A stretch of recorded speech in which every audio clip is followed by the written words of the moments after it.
At 11:47 a.m. on November 29, 1943, the tail of a B-17 shook violently at 20,000 feet over Bremen. Cold air blasted through torn aluminum as German flak burst close enough to rattle teeth and blur vision. Staff Sergeant Eugene Moran, 19 years old, lean from farm work in Wisconsin, crouched alone at the rear guns on his 5th combat mission. The bomber was part of a daylight formation sent from England to strike Bremen's shipyards, flying straight into one of the densest flak belts in Germany. Moments earlier, German fighters had attacked from above and behind their cannon fire, punching holes through the fuselage and silencing crew positions one by one. The intercom went dead. The aircraft sagged out of formation, and the tail gunner understood something was wrong forward of his position.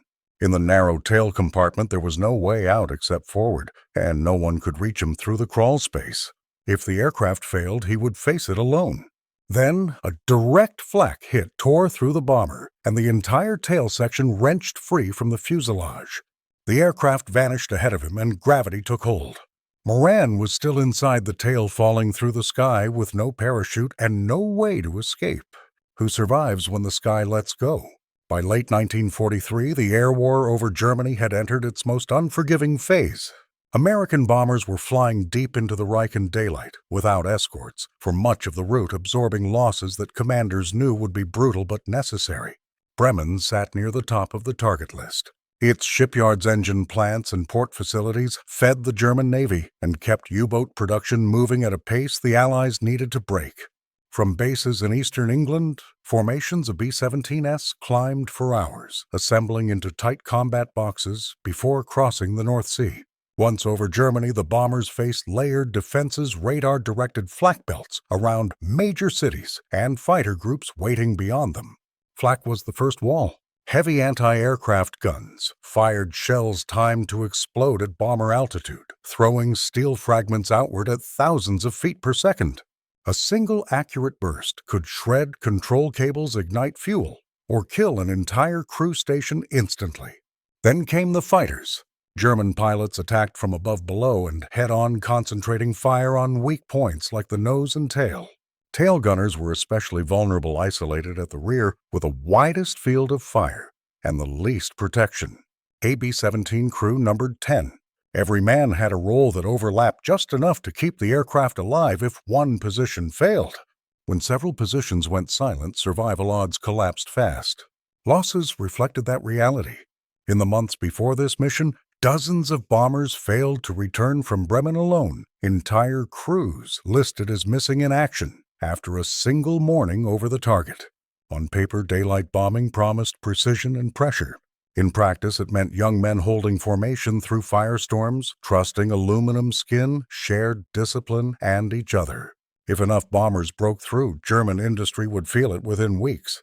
If too many fell, the strategy itself would be questioned. On November 29, 1943, that balance rested on thin margins, measured in seconds altitude, and the strength of men strapped into positions they could not abandon. And once the formation began to break apart, those margins disappeared entirely. Eugene Moran did not look like the kind of man people expected to find at the edge of an air battle. He was a farm boy from rural Wisconsin lean. Rather than imposing quiet, rather than loud, built more for long days behind a plow than for combat at 20,000 feet. At 19, he was younger than most of the men in his crew, with only a handful of missions behind him and no reputation to lean on. On the ground, people like Moran blended in. In the air, they were asked to carry the same weight as everyone else. As a tail gunner, his position was simple on paper and unforgiving in reality. Watch the 6 o'clock position. Call out fighters. Fire when they close. He sat alone at the far end of the aircraft, separated from the rest of the crew by a narrow crawl space that no one could pass through in flight. If the tail was hit, help would not arrive in time. Unlike pilots or bombardiers, tail gunners had no illusion of control. They could not change altitude, alter course, or break formation. Their job was to stay in place and keep firing even when the aircraft was already wounded. Moran believed in that kind of duty. Not the kind that makes speeches, but the kind that keeps doing the job, because someone has to. He had grown up fixing fences, tending animals, and finishing work even when his hands were numb or bleeding. Quitting early had never been an option. On his fifth mission, he had not yet learned how quickly an aircrew could be erased.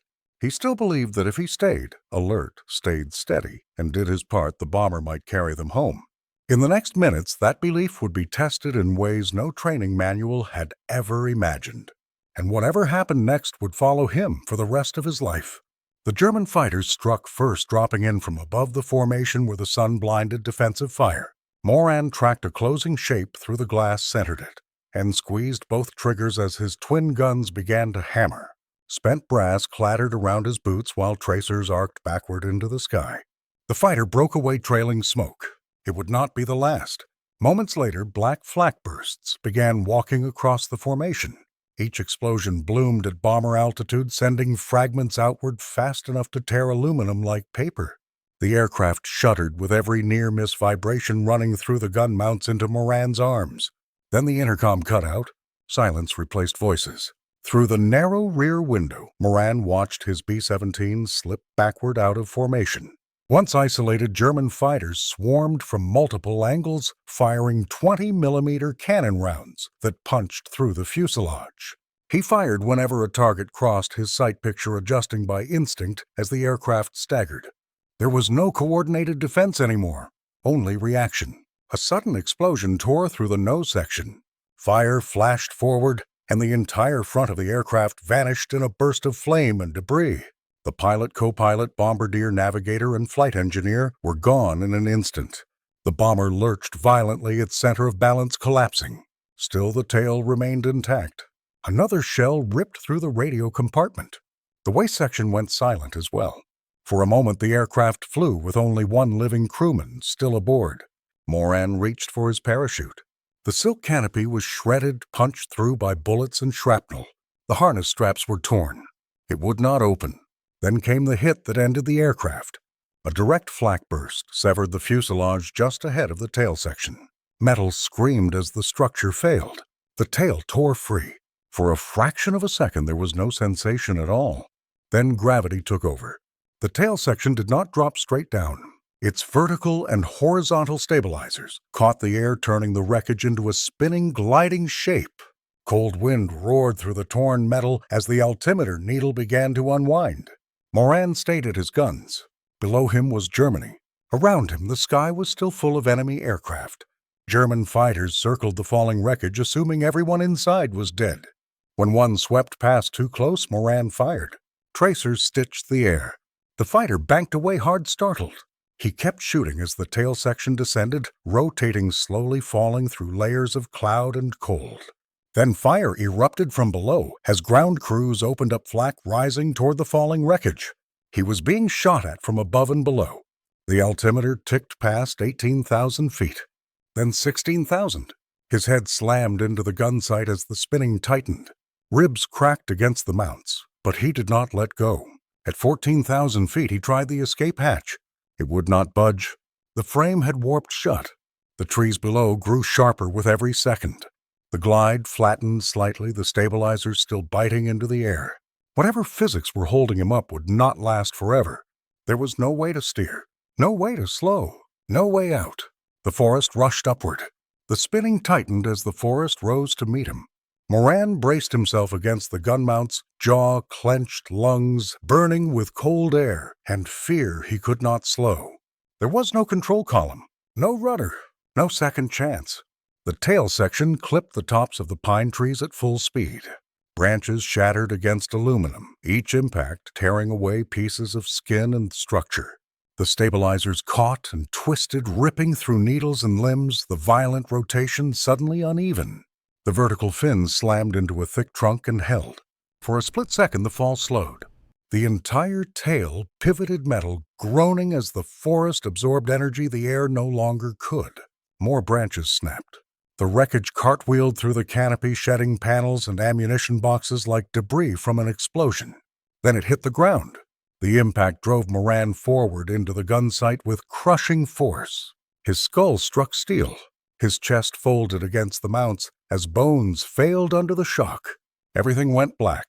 When consciousness flickered back, the world was silent except for the ringing in his head.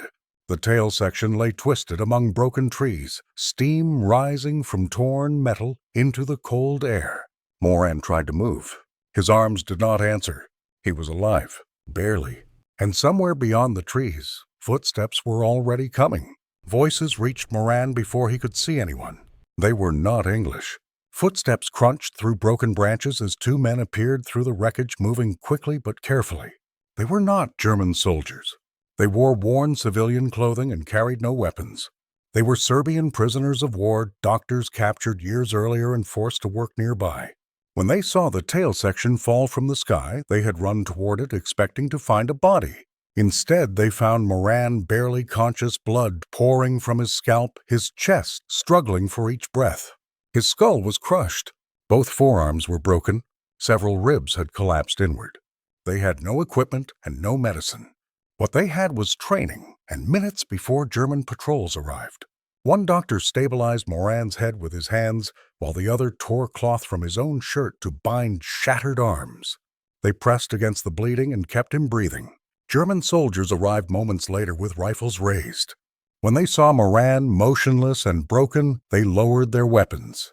This man was no threat. Moran was carried to a military hospital in Bremen, the same city he had been sent to bomb hours earlier. German doctors examined him and shook their heads. By every medical standard, he should not have survived the fall. For days, Moran drifted in and out of consciousness. When he woke, pain swallowed everything. When he slept, he fell again endlessly. He survived. And when he stabilized, German intelligence officers came. They wanted targets, tactics, radio procedures. Moran gave them only what the rules allowed. Name, rank, serial number. Weeks later, still broken, he was transferred to a prisoner of war camp. Then winter came. The months that followed stripped away everything except endurance, hunger, cold, disease, and finally a forced march west as the war collapsed around Germany. Men fell behind and were lost. Others kept walking because stopping meant the end. By the time American forces reached the survivors in the spring of 1945, Moran weighed less than 100 pounds. His feet were infected. His arms had healed crooked, but he was still alive. Against physics, against medicine, against war itself, Eugene Moran returned to the United States in the summer of 1945, weighing less than 100 pounds. Army doctors documented his injuries in detail: a crushed skull that had healed unevenly, forearms set at wrong angles, damaged feet, and pain that never fully left. On paper, he received the medals the system had available: 2 Purple Hearts, an air medal with oak leaf cluster, campaign ribbons that fit neatly into a small box. There was no decoration for falling 4 miles inside a severed aircraft section. No citation for surviving 17 months as a prisoner of war. No line on a form for walking hundreds of miles through winter because stopping meant being lost. After the war, Moran went home to Wisconsin. He worked. He married. He raised 9 children. He carried lumber-poured concrete and finished jobs with arms that never healed straight. He did not speak often about the war. When he did, it was without drama. He said he had only done what he had to do. For decades, his story remained scattered across missing records, fading memories, and ground long since reclaimed by trees. Most of the men who could have confirmed it were gone. That silence lasted until historians began asking careful questions. Records were matched. Witnesses were found. The forest outside Bremen was walked again. 75 years after the crash, Moran's family stood where the tail section had finally stopped. German citizens stood with them. So did the descendants of those who had helped save his life. By then, Eugene Moran had already passed away. He was 90 years old.